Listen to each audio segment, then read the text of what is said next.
మనకు సమస్యలు కనిపించవు, పాఠాలు కనిపిస్తాయి. అప్పుడు మనకు శత్రువులు కనిపించరు, గురువులు కనిపిస్తారు.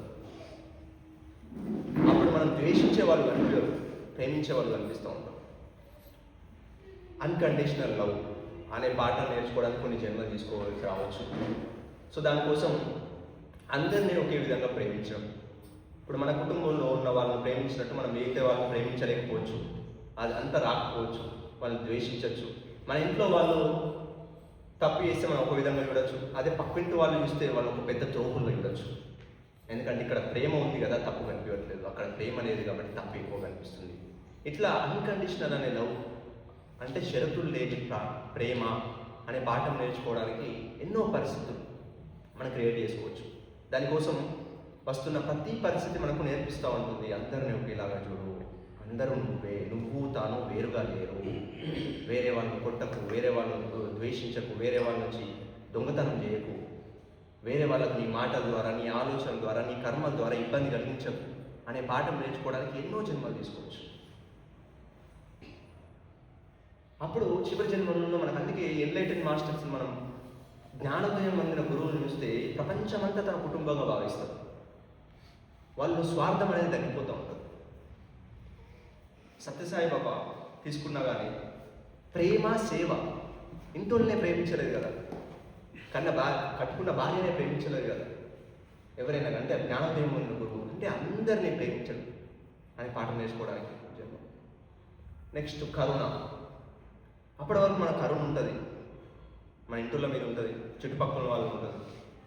ఎప్పుడైతే మన జన్మ తీసుకున్న కొద్దీ మన కరుణతత్వం పెరుగుతూ ఉంటుంది. అరే అక్కడ ఒక చిన్న మేకకు ఇబ్బంది కలుగుతుంది, అది కూడా దైవత్వమే, అది కూడా దేవుడే అని మనలో కరుణ పెరుగుతూ ఉంటుంది. ఆ కరుణ నేర్చుకోవడానికి ఎన్నో జన్మలు మళ్ళీ. ఓకే, నువ్వు నీ ఇంటిని ప్రేమించను, నీ పక్కంటోళ్ళని ప్రేమించను, బట్ వాళ్ళని పాకిస్తాన్ అంటున్నావు, వాళ్ళని ప్రేమిస్తారు, వాళ్ళ మీద కరుణ చూపిస్తారు, వాళ్ళు చనిపోయినా పర్లేదు అంటున్నావు. లేదంటే వీళ్ళు నల్ల జాయితీలు, వీళ్ళు తెల్ల జాయితీలు అని వీళ్ళు అట్లా కొన్ని జన్మలు భారతదేశంలో జన్మ తీసుకోవచ్చు, కొన్ని జన్మలు అమెరికాలో తీసుకోవచ్చు, కొన్ని జన్మలు ఆఫ్రికాలో తీసుకోవచ్చు. ఆయా పరిస్థితుల పట్ల ఎన్నో పాఠాలు నేర్చుకుంటాం. ఇక్కడ పుట్టి India is great, Pakistan best అనవచ్చు. అక్కడ పుట్టి ఏమంటాం, Pakistan is best, India best.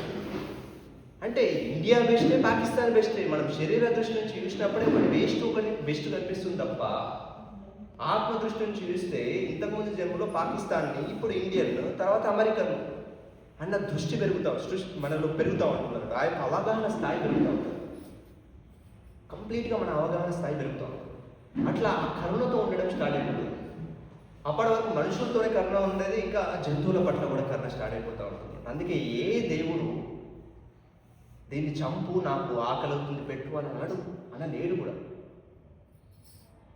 అందరిని ప్రేమించండి, అందరినీ కరుణతో ఉండండి, అందరిలో దైవత్వంలో చూడండి అనే వాళ్ళే దేవుళ్ళు కదా. సో ఆ కరుణ మనకు ఈరోజు మనకు జంతువుల్ని అందరినీ ప్రేమిస్తూ మనం జంతువుల కోసం మాట్లాడుతున్నాం, శాకాహారం తింటున్నాం, వాటికి రెస్పెక్ట్ ఇస్తున్నాం అంటే మనం ఒక గొప్ప స్థాయిలో ఉన్నామంటే, ఒక గొప్ప ఎన్నో జన్మలు దాటిన తప్ప మనం శాకాహార మార్గాల్లో కూడా అంత ఈజీగా రాలేదు. మనందరికీ మనం క్లాప్స్ ఇచ్చారు, ఎన్నో జన్మలు దాటిన తప్ప మనం రాలేదు. సుమారు 250 నుంచి 300 జన్మలు దాటితే తప్ప ఇటువంటి విషయాలు మనం విన్నా బోరు. అంత ఏదో మాట్లాడుకుంటారు, ఏం అర్థమవుతుంది, దానివల్ల డబ్బులు వస్తాయా, టైం వేస్ట్, అడవి కూర్చున్నారు, ధ్యానం అంటారు అని అనిపిస్తుంది. ఇక్కడ ఏమైనా వేసుకున్నా 10 రూపాయలు వస్తాయి అనిపిస్తుంది. అప్పటి వరకు ఇదంతా బోరింగ్ అవుతుంది, ఎందుకంటే అంత ఎక్స్పీరియన్స్ లేదు. ఇక్కడ తర్వాత 250 జన్మలు దాటిన తర్వాత లోపల నుంచి ఆత్మ వెళ్ళు, ఈ క్లాస్కి వెళ్ళు, ఇది చెప్పు, ఇది విను, ఇది నేర్చుకో, ఇక్కడ సహాయం చేయు, ధ్యాన మహాయానికి లోపల నుంచి చెప్తూ ఉంటుంది అంతరాత్మ. ఆ ప్రబోధం మనకు చెప్తూ ఉంటుంది. అట్లా అన్కండిషనల్ లవ్, షరతులు లేని ప్రేమ, అందరి పట్ల కరుణతో ఉండడం, క్షమించడం. అప్పటి వరకు ధ్యానంలో రానంత వరకు చాలామందికి క్షమించడం చాలా కష్టం. నన్ను అంత మాట అంటాడా, ఎట్లెట్లా క్షమిస్తా అనిపిస్తుంది. నన్ను ఏం చేసిండో తెలుసా, 10 సంవత్సరాల కింద విషయం కూడా ఈరోజు మాట్లాడితే కళ్ళకు నీళ్ళు వస్తాయి, ఎందుకంటే మర్చిపోలేదు, పెట్టుకుంటున్నాం. క్షమించడం కష్టమైపోతుంది మనసుకు. ఎప్పుడైతే ధ్యానం చేస్తూ ఉంటామో అర్థమైపోతుంది, అవగాహన స్థాయి పెరుగుతూ ఉంటుంది. అరే పోనీనే పాపం, నేనే చేసిన కావచ్చు గత జన్మల్లో, పోయేదేముంది, మహా అయితే ప్రేమిద్దాం. ఈ బాటిను ఒక 5 నిమిషాలు పట్టుకుంటే ఏమనిపించదు, అరగంట పట్టుకుంటే కొద్దిగా నొప్పి వస్తుంది. రోజు మొత్తం పట్టుకుంటే చెయ్యిగా తీయడానికి కూడా రాదు, బాటి అతుకపోతుంది. తర్వాత డాక్టర్స్ చేయాల్సి వస్తుంది. కేవలం పావు కిలో లేని వాటిలో చేతికే నష్టం కనిపించింది కదా, ఎందుకంటే పట్టుకున్నాం. అదేవిధంగా మనం క్షమిస్తారు, పట్టుకుంటున్నాం. అంత మాట అంటాడు, అంత పని చేస్తారు, ఎంత మోసం చేశారో తెలుసా, పట్టుకుంటాం. విడిచిపెట్ట పోను, చేసారు, అయిపోయింది, హాయి ఉండొచ్చు, ఫ్రీగా ఉండొచ్చు. చాలా వరకు సైకోసోమాటిక్ డిసీజ్ అంటారు. 90% పైగా రోగం ఇక్కడ పుడుతుందట, వ్యాధి తర్వాత శరీరంలోకి వస్తుందట. 90% పైగా అన్నీ మన యొక్క ద్వేషం, అసూయ, పగలు, ప్రతీకారాలు, అనవసరమైన ఆలోచనలు, వ్యతిరేక భావాలు, ఇన్ఫీరియారిటీ, నేను తక్కువ అనే భావన, వేరే వాళ్ళు ఏదో వేయాలనే ఒక అహంకారతత్వం, ఇవన్నిటితోనే ఇక్కడ మనకు కిందికి వస్తూ ఉన్నాయి డిసీజెస్. సో ఫస్ట్ ఒక విత్తనం ఇక్కడ మొదలవుతుంది. డాక్టర్ దగ్గరికి వెళ్తూ ఉంటాం, రిపోర్ట్ తీస్తాడు, ఈ ప్రాబ్లం ఉంది, మెడిసిన్ వేసుకో, పోయినట్టు అనిపిస్తుంది. బట్ మళ్ళీ ఒక విత్తనం ఇస్తున్నాం, ద్వేషం అనే విత్తనం. కొన్ని రోజులు అవన్నీ క్యాన్సర్గా మారుతున్నాయి, అవే ఇంకా పెద్ద పెద్ద సమస్యలుగా మారుతున్నాయి. ఇక్కడ ఎంత క్లీన్ చేసినా కానీ అవి క్లీన్ కావట్లేదు, ఎందుకంటే ఇక్కడ మార్చాలి. రిమోట్ ఇక్కడ ఉంది. మనం ఒక చెట్టు ఉందంటే ఎరువులు ఎక్కడ వేస్తాం, వేర్లకు వేస్తాం.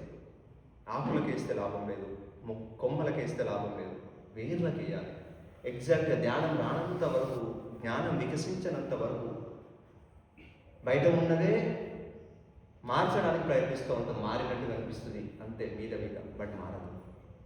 లోపల ఎనర్జీ బ్లాక్స్ ఉంటాయి అన్నట్టు. ఎనర్జీ బ్లాక్స్ మనలో క్లియర్ కావాలంటే జ్ఞానమే. జ్ఞానాది కర్మ దగ్ధానం అని శ్రీకృష్ణుడు భగవద్గీతలో చెప్పాడు. రవ్వంత జ్ఞానం వలన ఎన్నో వందల కర్మల నుంచి బయటపడబడుతుంది. రవ్వంత జ్ఞానం చేసిన తప్పులు వేయకుండా ఉంటాయి. ఇద్దరు వ్యక్తులు రోడ్డు పైన నడుచుకుంటూ వెళ్తున్నారు, పెద్ద గొంతుంది, వీళ్ళకి కన్ను సరిగ్గా అనిపించవు. ఒక వ్యక్తి చెప్తున్నాడు, మూడో వ్యక్తి, నాయన అట్లా ఊకండి, అక్కడ గొంతుంది అని చెప్తే, ఏం కాదు, మాకు అవసరం లేదు, మాకు కన్నులు ఉన్నాయని చెప్పి వాళ్ళు వెళ్తున్నారు. ఇంకో వ్యక్తి ఆగి అవునా అని చెప్పి మరి ఎట్లా పోవాలని రైట్ తీసుకొని వెళ్ళిండు. ఇతను పోయి కింద పడ్డాడు, దెబ్బలు దాకలే. జ్ఞానం ఇద్దరికీ అందింది, అక్కడ గొంతుంది నాయన అని చెప్పి. ఇద్దరికీ సరిగ్గా కన్ను లేదు. ఈ వ్యక్తి విన్నాడు, ఈ వ్యక్తి వినలేడు, కింద పడ్డాడు, హాస్పిటల్లో పాలయ్యాడు. ఈ జ్ఞానం అనేది రాబోయే ఎన్నో కర్మల్ని మనకు దగ్ధం చేస్తుంది. ఒక్క పాఠం నేర్చుకోవడం వల్ల ఎన్ని సమస్యలు మనం తగ్గించుకోవచ్చు. ఒక్క పాఠం నేర్చుకోవడం వల్ల మనం ఎన్ని కర్మలు, జన్మలు తగ్గించుకోవచ్చు. సుమారు ఒక్క పాఠం నేర్చుకోవడానికి కొన్ని వందల జన్మలు తీసుకుంటారంట, వందల జన్మలు. అంటే ఎంత గొప్పది ఆత్మజ్ఞానం అనేది మనం బాగా అర్థం చేసుకోవచ్చు. అట్లా షరతులు లేని ప్రేమ, కరుణ, అందరి పట్ల, అన్నింటి పట్ల క్షమించడం. మన మనసు అంత ఈజీగా కూర్చోవాలి. అవసరమైతే మెడిటేషన్లో 2 నిమిషాలు కూర్చొని, ఓకే ఇది గతంలో నేను చేసిన కర్మ తాలూకే వాళ్ళు నా జీవితంలోకి వచ్చారు, దయచేసి క్షమించండి, నేను మిమ్మల్ని ప్రేమిస్తున్నాను, నా ద్వారా తప్పు జరుగుంటే క్షమించండి, మిమ్మల్ని కూడా నేను క్షమిస్తున్నాను అని చెప్పి లోపల మన మైండ్ ప్యాటర్న్, మన యొక్క బ్రెయిన్ ప్యాటర్న్ మనం మార్చడానికి ప్రయత్నించాలి. లోపల ఏదైతే కోపం ఉందో దాన్ని మనం కూర్చొని ప్రేమిస్తున్నాను అనే రీప్రోగ్రామ్ కూడా మనం చేసుకోవచ్చు. సహజంగానే జ్ఞానం నేర్చుకోవడం వల్ల మనకు ప్రతి పరిస్థితి ఓకే, ఇది నేను చేసుకున్నదే, I create my own reality, నా వాస్తవానికి నేనే సృష్టికర్తను.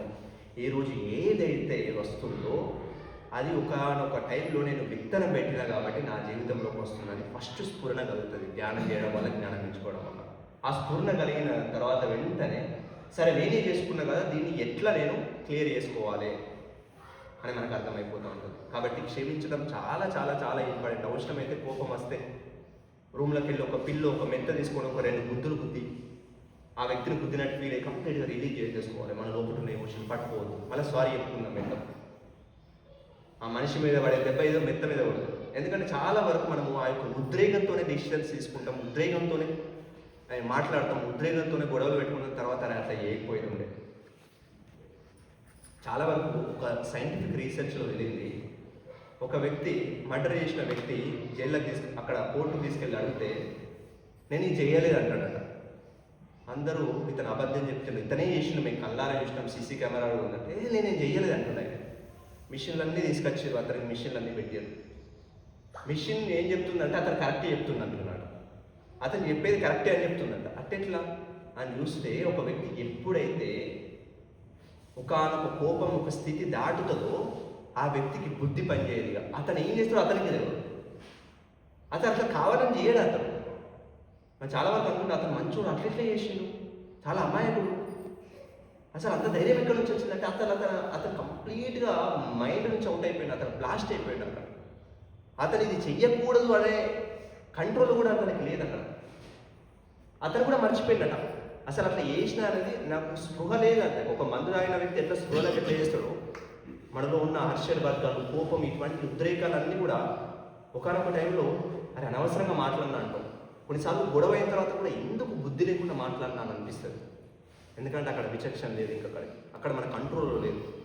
ఈ స్వాదిష్టం ద్వారా మన కంట్రోల్ వస్తూ ఉంటుంది. కాబట్టి మనం గమనించుకోవాలి, ఇంకెవరైనా క్షమించలేకపోతున్నామా, ధ్యానంలో కూర్చొని వెంటనే క్షమాపణ చెప్పేద్దాం. ఒక 30 సెకండ్లు ఇప్పుడు అందరూ కళ్ళు మూసుకొని క్షమాపణ చెప్పుదాం అందరికీ.